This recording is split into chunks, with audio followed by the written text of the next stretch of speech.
पुढची बातमी। मुख्यमंत्री देवेंद्र फडणवीस आणि उपमुख्यमंत्री एकनाथ शिंदे यांनी आज राज्यातील 2 मोठ्या प्रकल्पांची पाहणी केली। नवी मुंबई आंतरराष्ट्रीय विमानतळाच्या कामाचा त्यांनी आढावा घेतला। ऑगस्ट महिन्यामध्ये नवी मुंबई विमानतळाचं उद्घाटन होण्याची शक्यता वर्तवली जाते। महाराष्ट्राचा dream project Mumbai Pune express वेवरील मिसिंग लिंकची देखील मुख्यमंत्री आणि उपमुख्यमंत्र्यांनी पाहणी केली।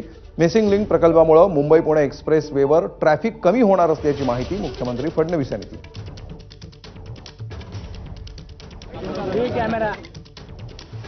नवी मुंबई आंतरराष्ट्रीय विमानतळ याच्या प्रगतीचा आढावा घेण्याकरता सन्माननीय उपमुख्यमंत्री आणि आम्ही सगळे या ठिकाणी आलेलो आहोत। प्रत्यक्ष रनवे पासून तर टर्मिनल बिल्डिंग पर्यंत सगळ्या प्रकारची त्याची प्रगती कुठपर्यंत झालेली आहे याची माहिती ही आज आम्ही घेतलेली आहे। बॅगेज क्लेम ही जी व्यवस्था आहे ही देशातली नव्हे तर जगातली फास्टेस्ट व्यवस्था ही करण्यात आली पाहिजे, तशा प्रकारचा प्रयत्न या ठिकाणी चाललेला आहे। इथले सगळ्या व्हेइकल्स जे आहेत या ईव्ही राहणार आहेत किंवा अल्टरनेट फ्युएलच्या व्हेइकल्स या ठिकाणी राहणार आहेत।